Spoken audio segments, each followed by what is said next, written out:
Okay guys, welcome to my course, and in this course I'm going to be showing you how you're going to be able to make this type of product all in Blender. And first thing that you're going to be doing at this first step is how you can be able to set your reference in Blender. So the reference that I'm going to be using is using the reference that I already made from my render. So all I have to do is drag and drop and come and put it right here. So now my reference is set here, and so I think this is good. And the first thing that I have to do is come and press N and come here to items. After here I'm going to items, I'm going to come set this one all to 0, and here also 0, and here also 0. And I'm just going to push it up until it fits this line of the x-axis. And then I'm going to decrease the opacity here, and I'm going to press come here to opacity and decrease it until it matches. And I'm going to zoom in just a little bit, and zoom it here a little bit, and so now I can start modeling. So that was for it for the first course. That's for it for the first course. So I'm gonna see in the next course. So I'm gonna be showing you how you're going to be able to model your first model. I mean this model in Blender. So I don't know if it's going to be your first or maybe it's your first. So I'll see you then I'll see you in class to the next step where I'm going to be showing you how to model your project. Guys, welcome back.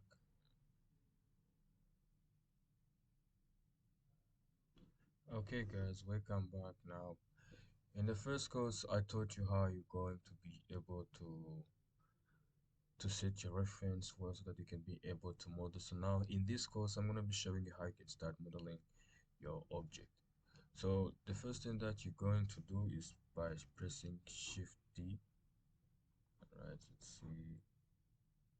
And first of all, remove this stuff.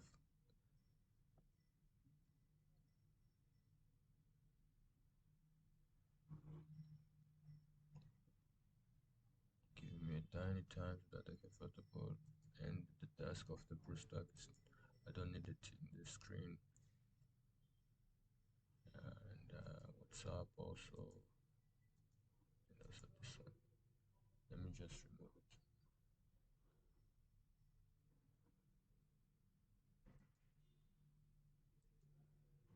Okay. So now I think all of that are gone.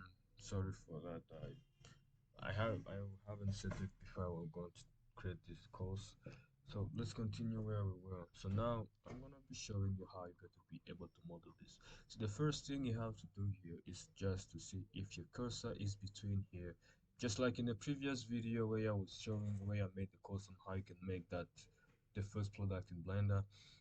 I'll be linking the link in the description if you're interested to see that course also. So the first thing you have to do is to see if your cursor is between this axis. So it have to be between Z and X axis.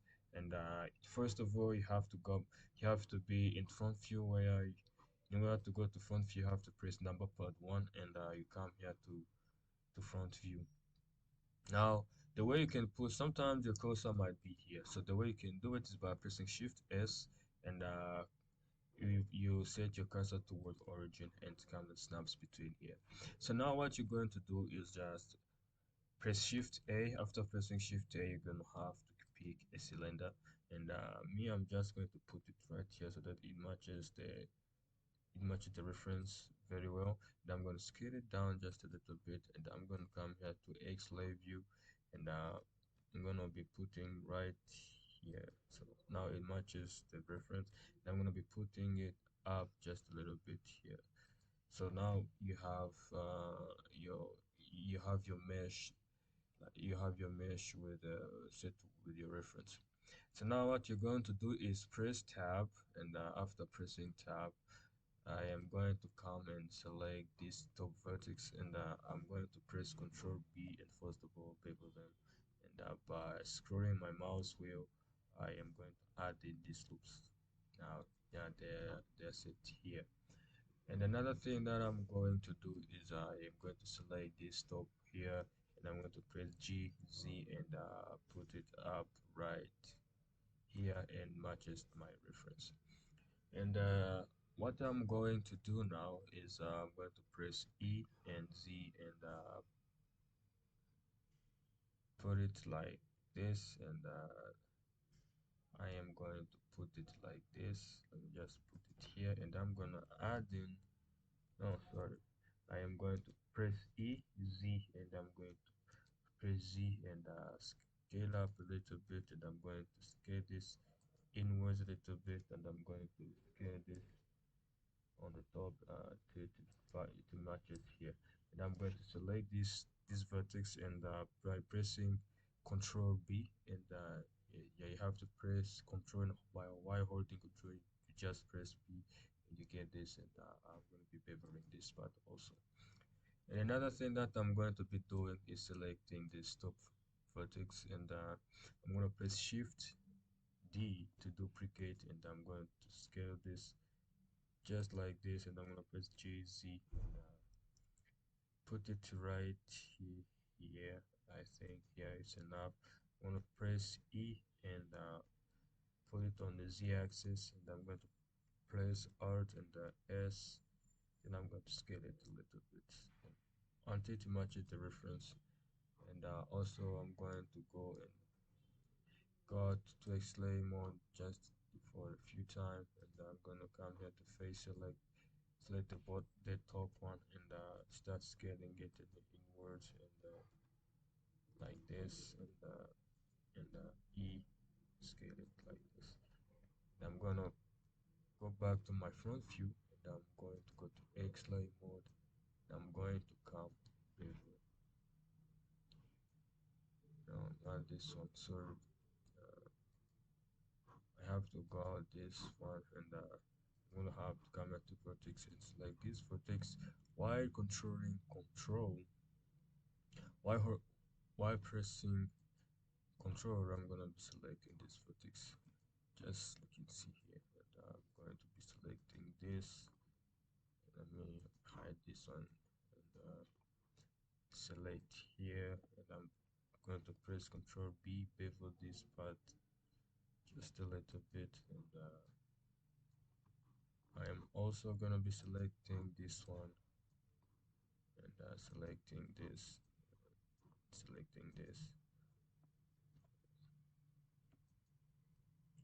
then press Shift, and I'm going to come and just uh,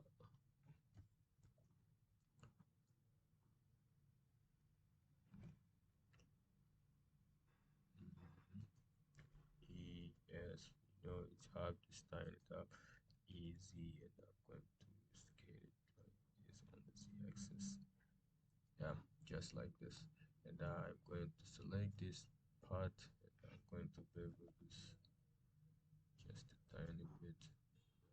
This is this is enough, and I'm going to start selecting this also. Let me go ahead to,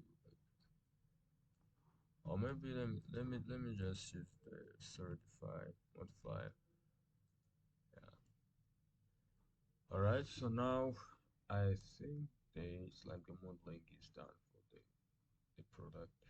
The the outside part is done.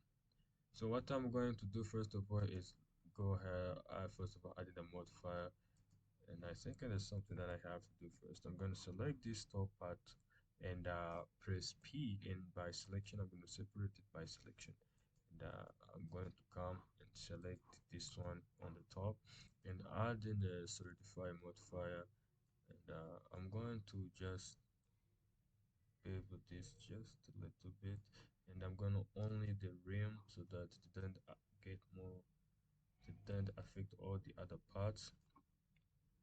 And now what I can do, just shade smooth, and this one shade smooth.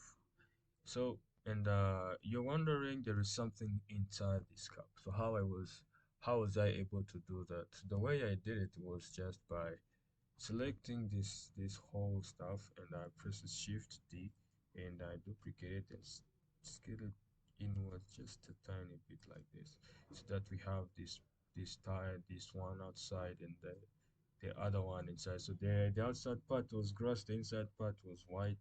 It didn't even have a lot of shaders. So once we go to the shaders, I'm gonna be showing you everything about that. Another thing you have to do is come. No, it's not here. You have to come here to the data, yeah, object data properties, and you come here to normals, and you go here to auto smooth, and enable the auto smooth so that it smooths this part, and also you come here to auto smooth so that to make it more smooth. And what I'm going to do here is I'm going to come and add in a subdivision surface so that it get even more smooth, and I'm going to add in more, no, not the thickness, sorry. There's I'm going to come to subdivision and just increase it a little bit also, and I'm going to put it on the top. Let's see what happens. Yeah, now you can see it's much better now, right? So and now I'm going to come to this one and add in a subdivision surface also here,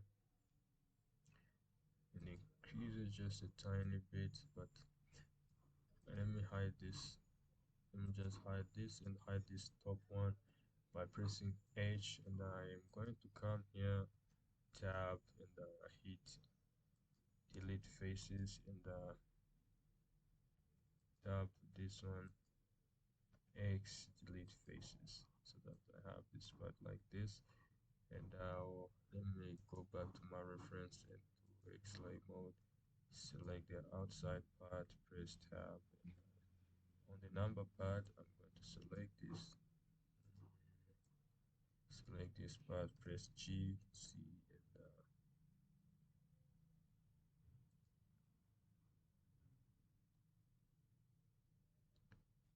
this is have to be going up like this.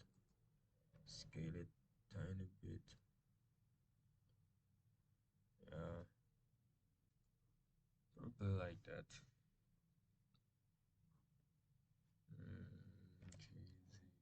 Get down.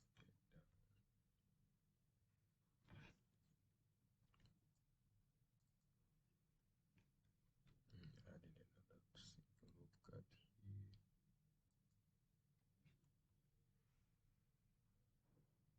I like that. This is enough. So now I think the modeling is like done. So I'm just going to select this one and scale it on the z-axis like this, just to look like there's something inside. And I'm going to go to number part one, and I am going to create the label. Yeah, I'm going to create the label now. I'm going to come here to empty and come here, and I'm going to press tab. So the way we're going to do this, just come here first, go to the empty. I'm not seeing clearly on the opacity, so and just and I'm going to increase it just a tiny bit so I can see. So the way we're going to create the river is simple. I am going to come here and just press number part one, select this part, hit tab. I'm gonna add in different loop cuts here, and I'm going to add them like this. Yeah, and I'm going to come and press Shift D, right, then P by selection, then hit tab and select this one. And I'm going to scale it on the z-axis like this, yeah, just like this, and I'm going to put it up, and z, yeah, just like that. So now the river is made, and all you have to do here is start adding some UV and wrap. So I'm not going to be covering that in this part of the course. So now I think it's time to show you how I was able to light this product, and how I was able to UV unwrap this. So I'll see you in the next chapter of this course. Yeah, see you there.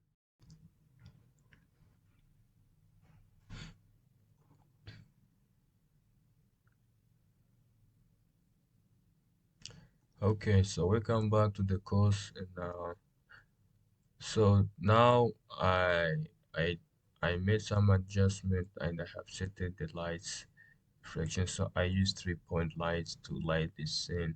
So now you have to come and press Shift A and add this area light on this side, and the top one is also an area light, but it's a discount. So let me go to properties panel and show you everything.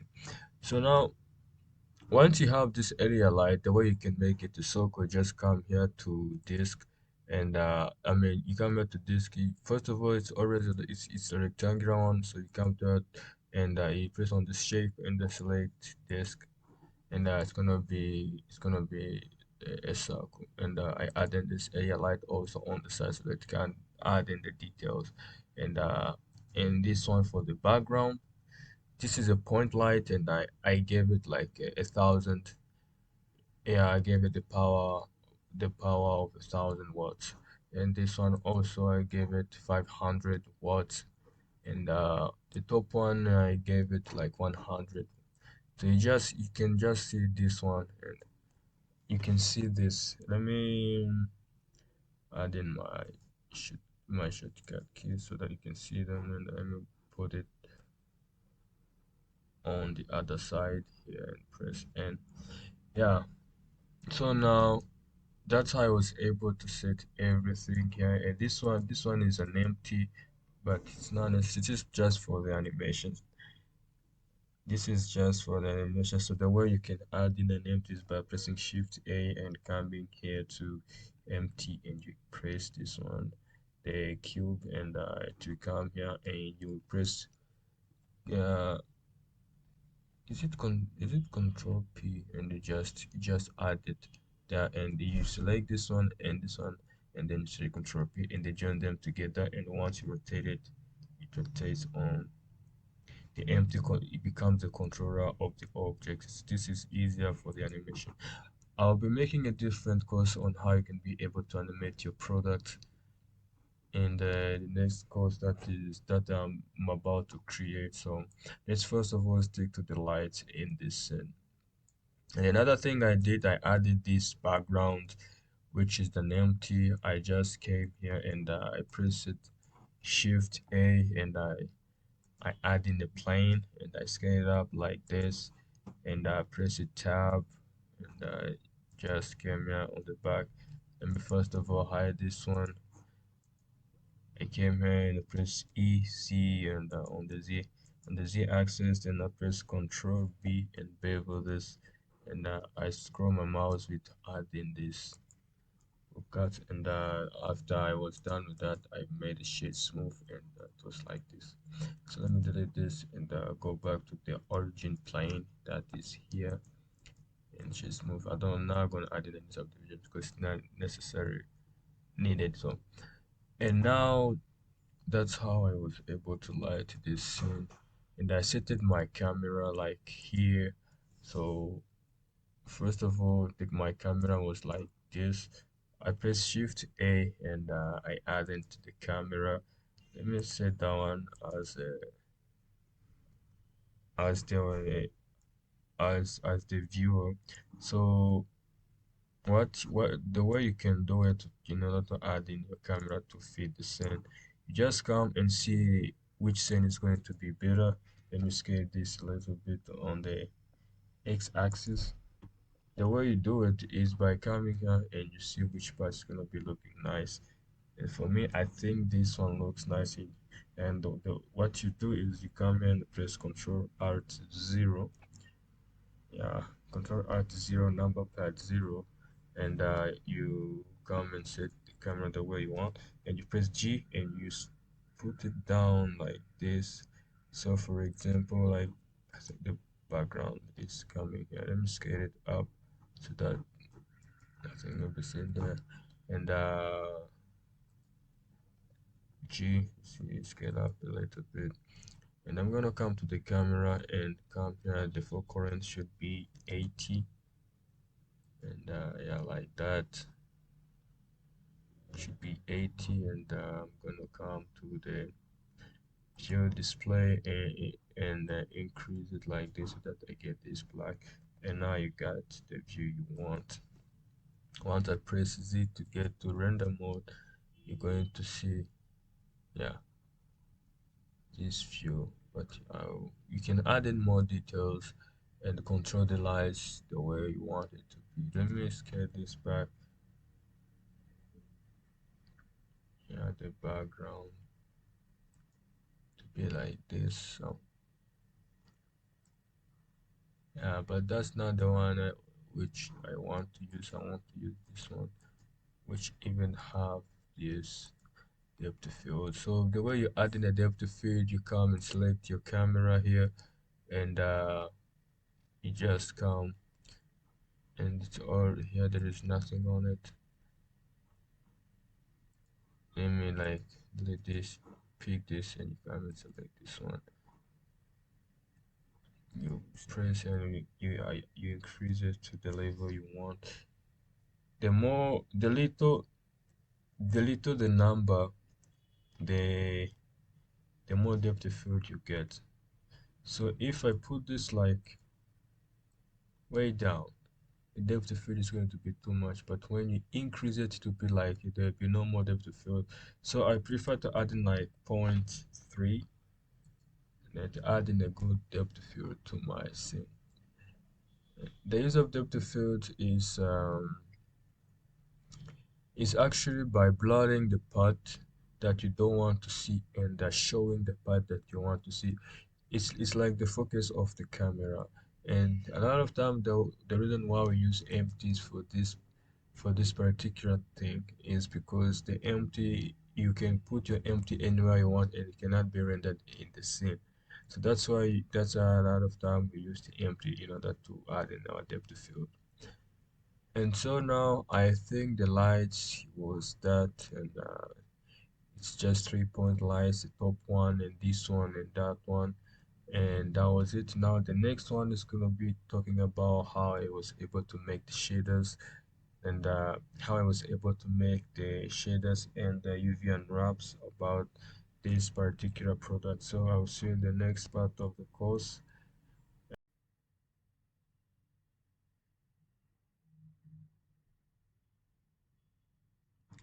Okay, welcome back to the course, and in this course I'm going to be showing you how you can do the shaders and the UV unwrap on this particular product. So the way we're going to be doing it is by coming here to properties panel. Yeah, and the properties panel. It's not the properties panel. I don't know the names about this stuff, but let me just tell you as science because my dear memorize all of the name for this stuff. So what you do, you come and select here, and you come to the shader editor. And once you're in the shader editor, you come and you select the you select the part that you want the shaders to be added in.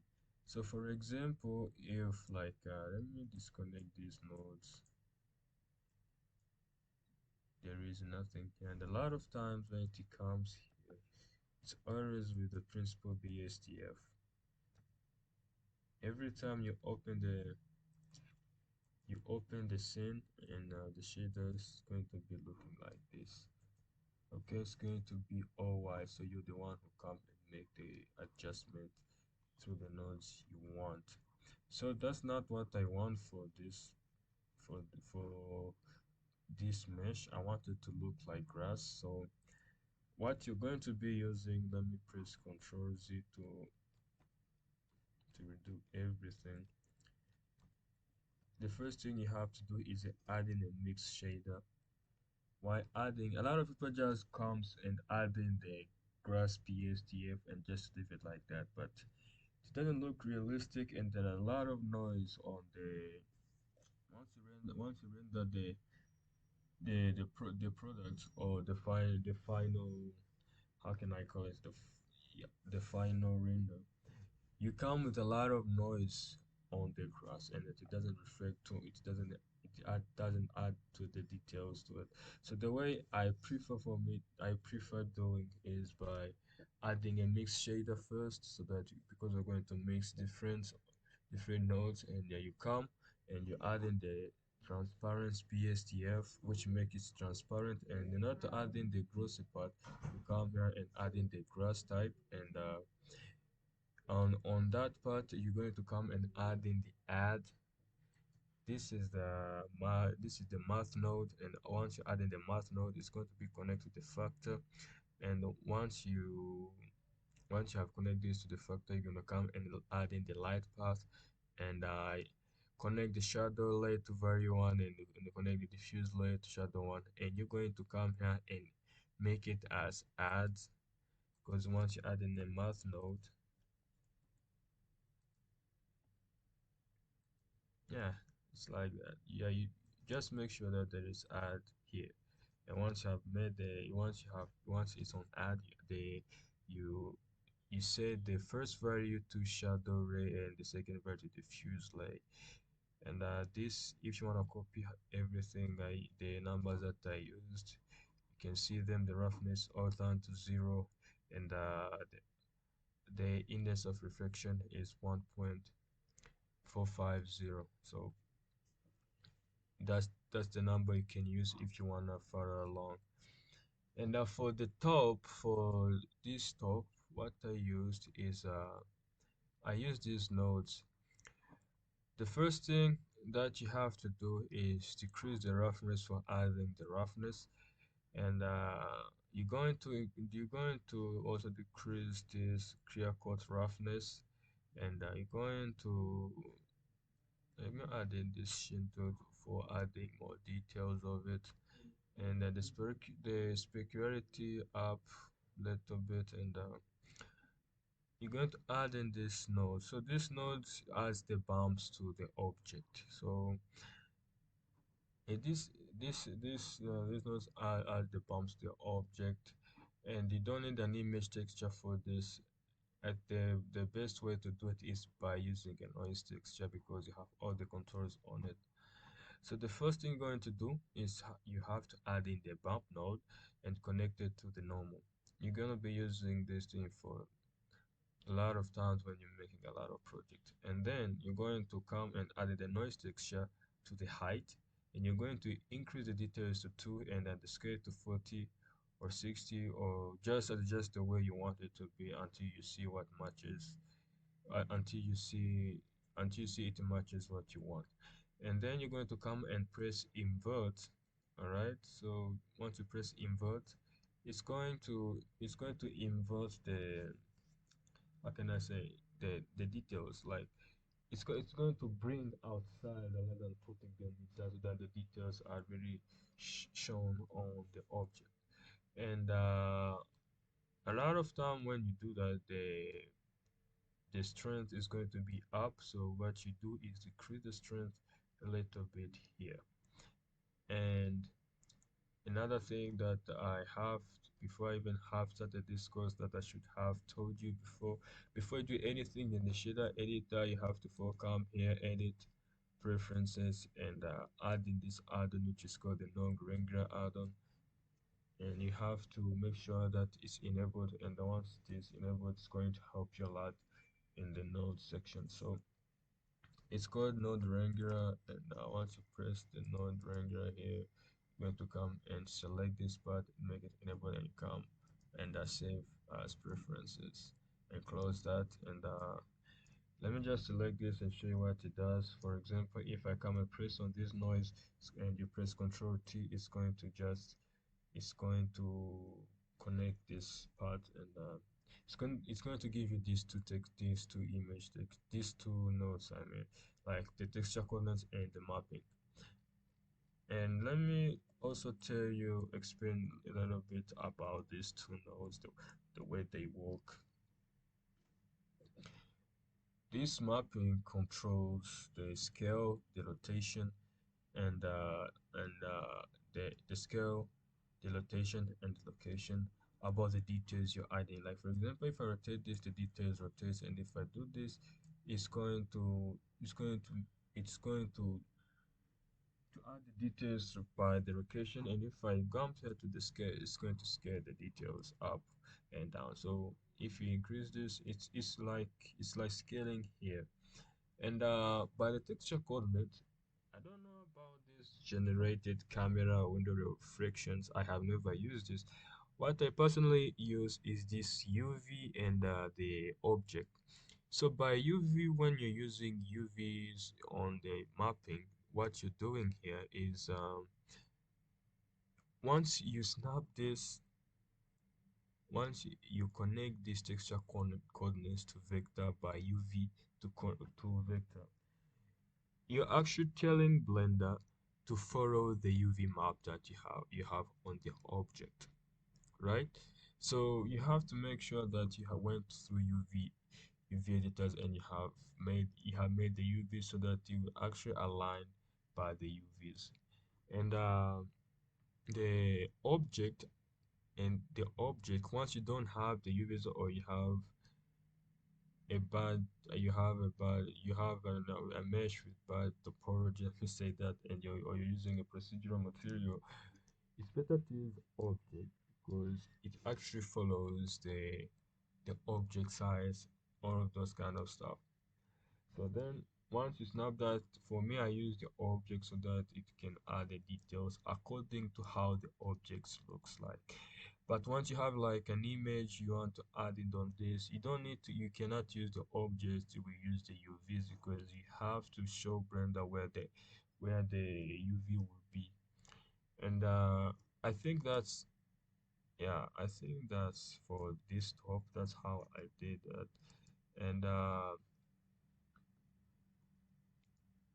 let me come and go to properties panel, and no, I'm going to go to the outliner, select this, and press H and hide it. Yeah. So what I'm going to do here is come and select the inside part. So the inside part is nothing actually. It is just I increase the roughness. It's pretty much it because I didn't want the grossiness of the liquid. So I just because it was made for medicine, and medicine that doesn't have rough, they like sand. So I just increased the roughness up. And that's how I did it.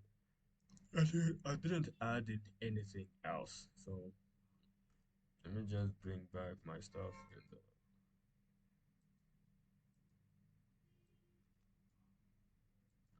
hide this also. That's how I was able to do it. So for the label, these are the nodes, and let me show you something. Let me show you how I was able to unwrap this object. So let me just first of all, yeah, it's there. It's showing everything. So I'm going to be pressing tab, and after pressing tab, I am going to select this vertex, and I'm going to come here and select all of them. Let me go outside to solid view. While selecting all of them, I'm going to be coming and right click and go to maxim, and I'm going to be doing for the bottom here also. I'm going to be selecting all of this, and while pressing control and selecting this part, and selecting this part also, selecting this part, and I'm going to mark it as sim, and I'm going to come and select this part and this one also, and mark it as sim, and also this one, but that one is not necessary. And I'm going to press L, and I'm going to press U and unwrap it. Once I have unwrapped it, I'm going to come to UV editor, and it's going to be made like this. And I'm going to scale it the way I want it to look like. But this one is not looking the way I want it. So I'm going to come and U unwrap. because I have already UV unwrapped it, that's why it's returning back to that state. So now we have the UVs ready, and let me show you the nodes, how I was able to use the nodes. And I used an image texture. I went to Canva and created the label. I'll be making a video on how I was able to create the label. But not from today. I'll be making also like a full step by step. You can create your own label for Blender if you want, if you're making this and don't want to use other people's logo. So I'll be showing you that how I can do that. So this is I use this image texture that I made from Canva. The label that you see here. How have I saved it?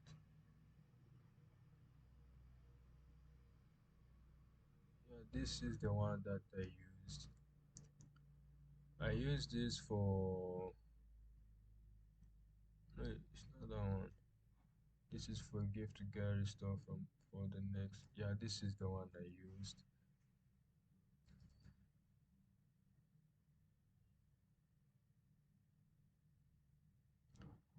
I used this one as as my label for that product.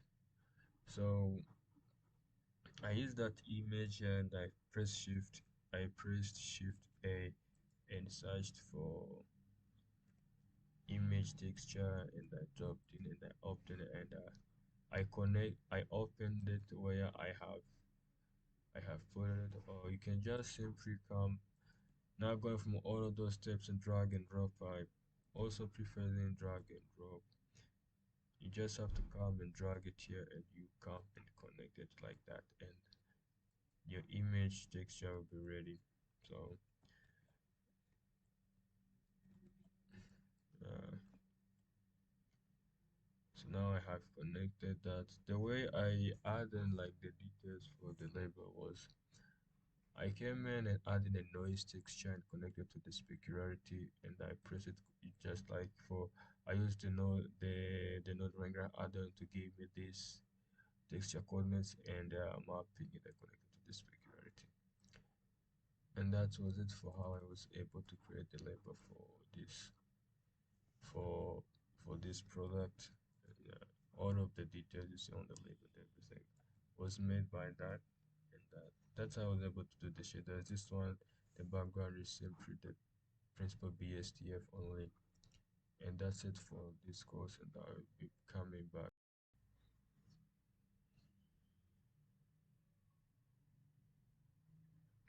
Okay, guys, welcome back to the course. So this is the last part of the course. I'm going to be showing you how you can be able to export your image or simply render your image. So the first thing that you have to do is come here and you go through the properties panel. And once you go, you went to the properties panel, you come here to tools, and no, it's not tools. You come here to the render property, and you just come here to cycles render engine. Don't use a lot of time when you open this gonna be on EV render engine, but for this particular part, we're going to be using the Cycles render engine. And if you have a GPU, use a GPU, but also a CPU can run. But it's not good. It's not good for rendering. So me, I have a GPU. So now that's what happens a lot of time for CPUs. The renders actually are kind of heavy. That's why I always snap it to use the, the let me just use the GPU render engine. That is pretty going to help. Yeah, and you come here to renders from sampling. So this, once you're here, it's like this. You're going to come to sampling, and increase the samples to over 1,000 samples. So that will be running fast. And another thing, you have to come here. For example, if you have like an HDRI for your scene, you come here and make it transparent so that the other parts of the other parts will be transparent. You'll not be seeing the HDRI here anymore. And there's a video which I'm gonna be making on how I can add an HDRI to your scene for better lights. And once you have done that, the other thing you have to do is scroll down and you scroll down and go come here to output, and you come here, can select the which format of the image you want it to be. For me, it's not a JPEG, I want it to be a PNG. So, and I'll be having the RGBA, which stand for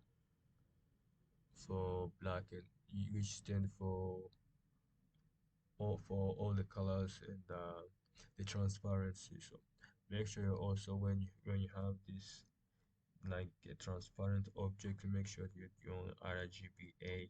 It's going to help you by rendering your transparent textures. So, and once you've done that, you're going to come and select this part, and you select 4K, and you decrease this so that the camera matches the scene. And once that is done, you come here to output and select where your render is going to be exported to. For example, for me, I always come here and save it to new volume E, and adding the name. It's not necessarily needed. Adding the name and everything. And once that is done, you come here and press render image.